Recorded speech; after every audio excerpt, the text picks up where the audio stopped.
How are we managing our finances right now? Did you take any learnings away from last week's episode? I definitely did. And today I'm asking one of my guests how she's coping in today's economy, being a single mom with an autistic son. My hope is that collectively we will help each other thrive financially by learning from each other.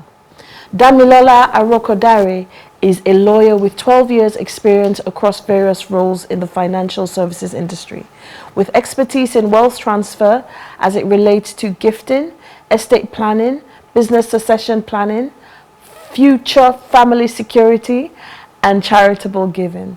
Damilola is currently the head trust services at United Capital Trustees. She has an LLB from the University of Buckingham and an LLM in Energy Law and Policy from the University of Dundee. She's also a speaker at the upcoming The Richer Woman Festival happening at the end of the month.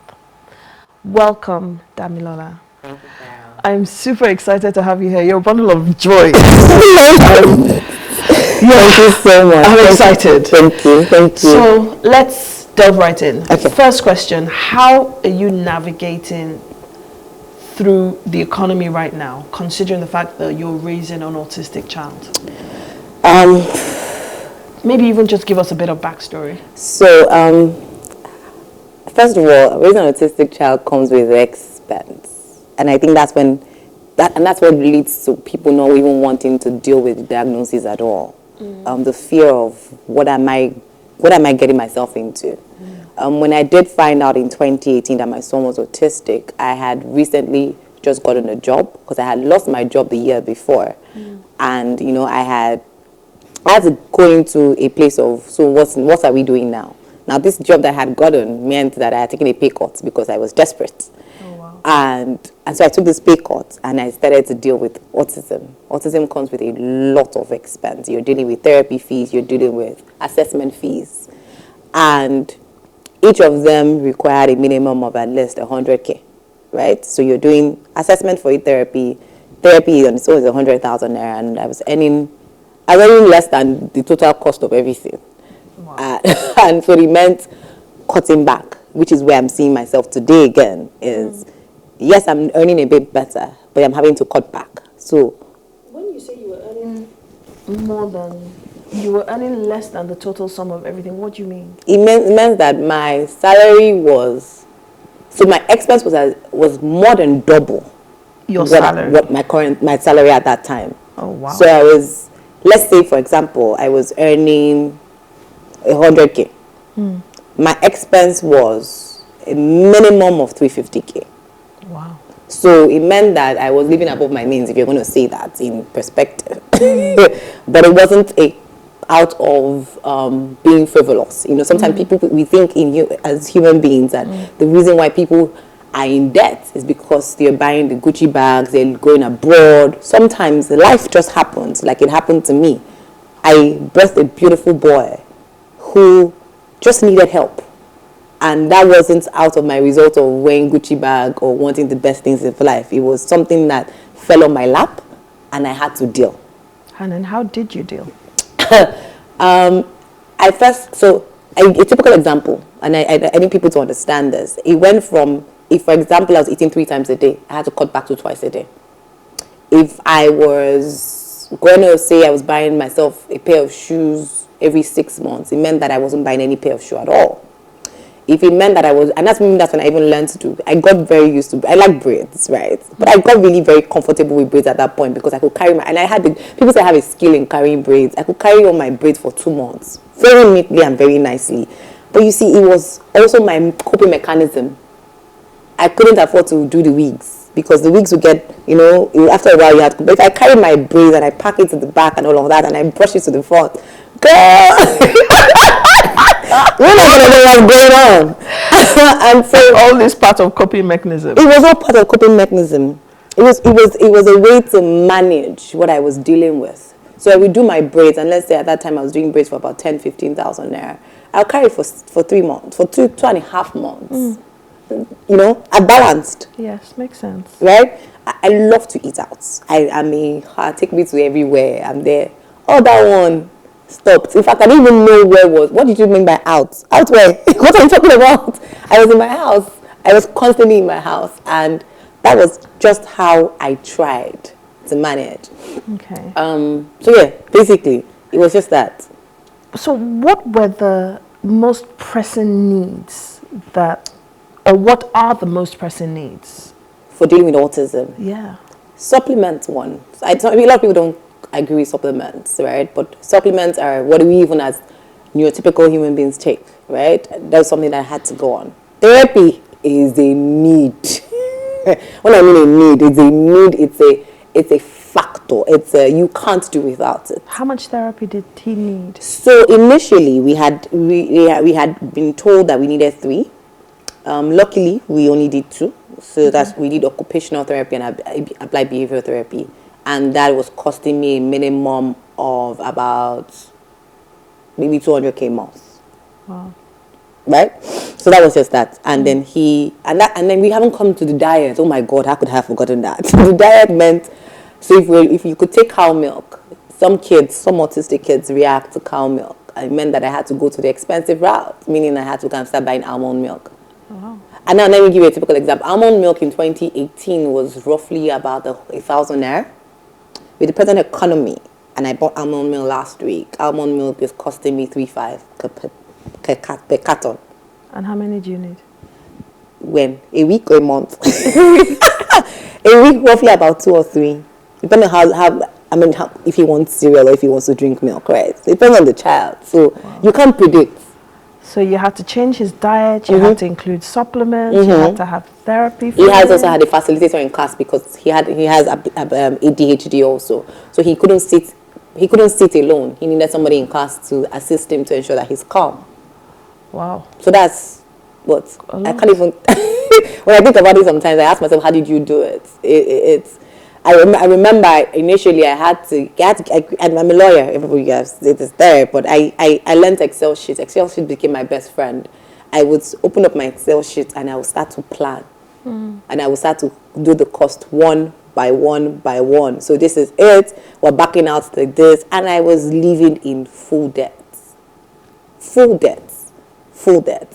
But in the full debt, right, I still found a way to say, you know what?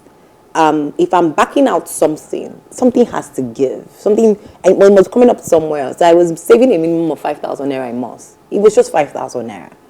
But you see, at the end of the year, I remember looking at the 5,000 I was saving into the mutual fund, and luckily I had joined this company who had, explained to me the purpose of investing, and that 60,000 naira looked like 70,000 naira, and I said, wow. Oh, this is something. We can do this. Yes, he wasn't paying for therapy. But guess what? In December, Christmas, my kids weren't sad because I had that 70,000 naira. And I said, yes, we might not have everything. It might not be perfect, right? But we can enjoy fried rice on Christmas Day. We can enjoy chicken on Christmas Day. But it was also the fact that I had to be intentional. When money came that I wasn't expecting, it wasn't now let's go and enjoy life. It was, let's remove that money because remember, we were not expecting that money. Let's put it back in the mutual funds and keep that, close your eyes to it. But then, you remember you had just said that you were in full debt. Yes. So how were you handling that? Now, the debt was being backed up from my salary immediately. Okay. So that one was going immediately. Okay. So I was managing that and managing my current expense. So it didn't make sense how I was surviving.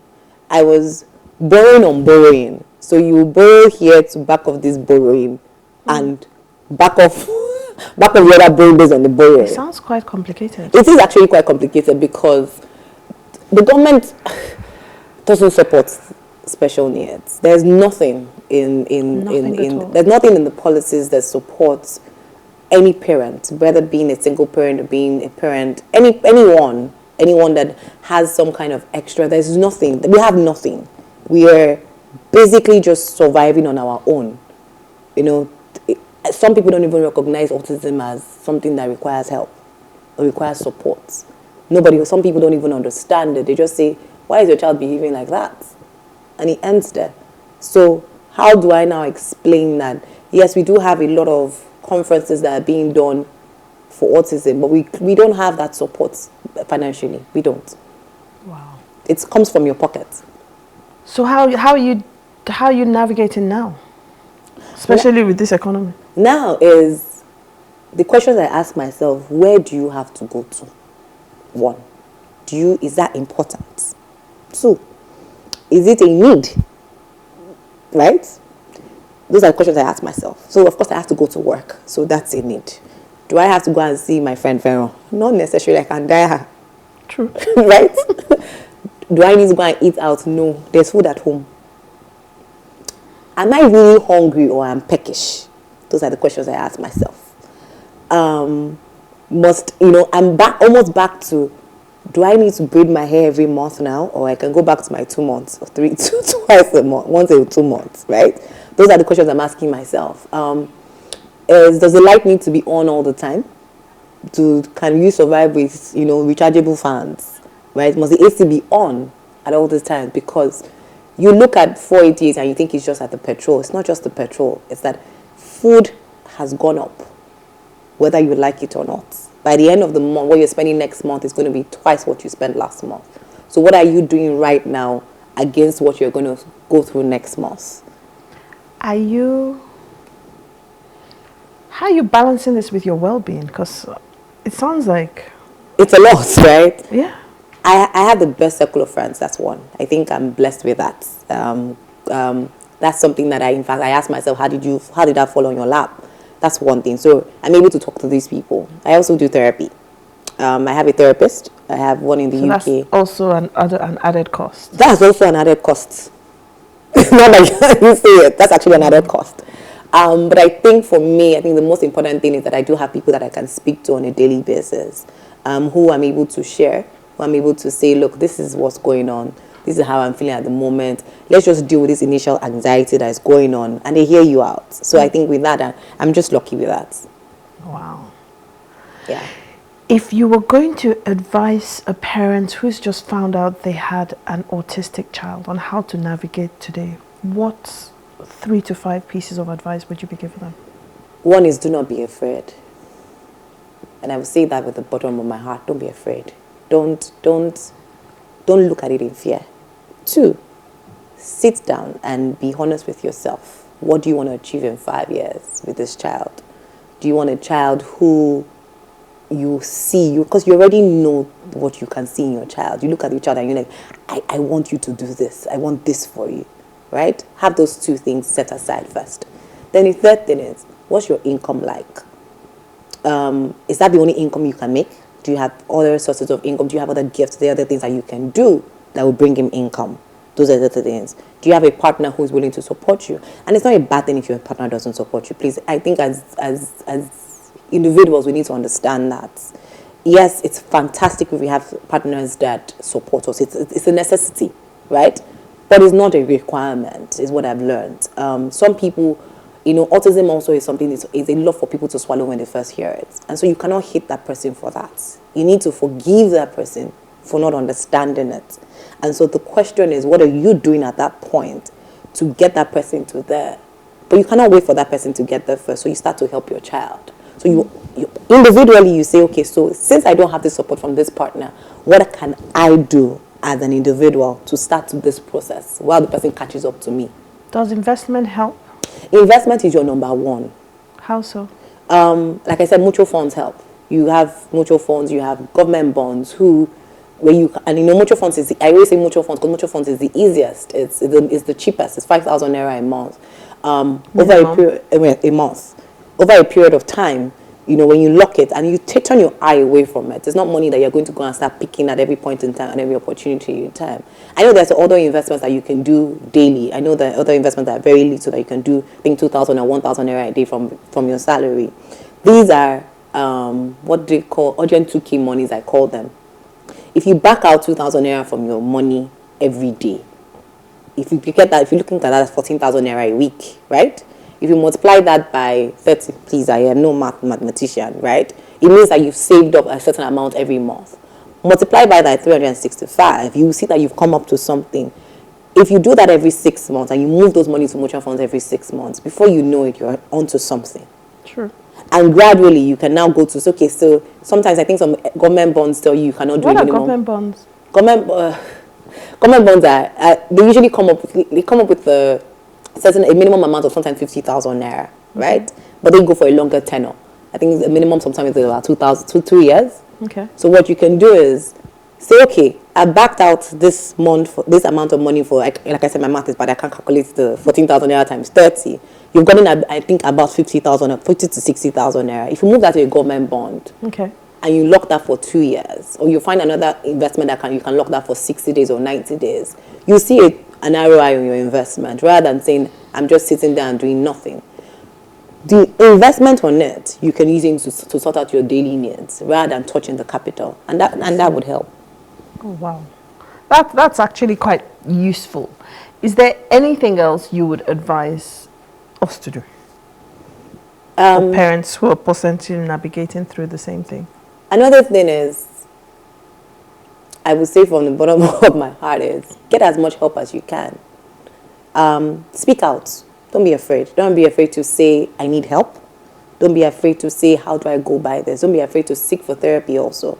Don't be afraid to admit that you are struggling, because in that's where the strength is. The moment you say, this is where I'm going through this. This is what I need to move through this next phase. I think that's the number one goal. Finally, where are you at financially now, all things considered? I would say I am getting there. And the reason why I say that is the economy today just blew my mind. I'm having to do twice what I would have done normally. And as a single mom with 2 boys, it means that I'm taking care of 4 people, if you think about it, include your nanny, right? But I've learned something. I've learned to save, to invest. I'm not the Damilola of 5 years ago. I've learned that anything can happen tomorrow. I could lose my job tomorrow, and it means that I would have to deal with all the other needs that I have. My child will not stop being autistic, right? He will still be autistic and still have all those needs. So I have learned to say urgent and important and things that are not necessary. And so the ones that are not necessary, I back them out. And the ones that are, I'm doing that. Excellent information for anybody and great advice for any. I'm listening to you and I'm like, okay, should you have done that thing you did last week? Probably not. So yeah, I'm going to be taking a lot of your advice. We've come to the end. Oh. It always goes by very, very quickly. Yeah. So thank you so much. Thank you for having me. Thank you, honestly. We definitely need to keep having this conversation from so many different spectrums. So you're going to be here again at some point. Thank you for having me. Thank you so much. Thank you. Yeah. So I hope we've all learned a thing or two about how to navigate today, considering everything we're all going through. Helen, Fumi, and myself, John is not back yet, but I keep mistakenly saying John. We'll be rounding up the show in a few minutes, so please stay with us for a few more minutes whilst we do this. Thank you.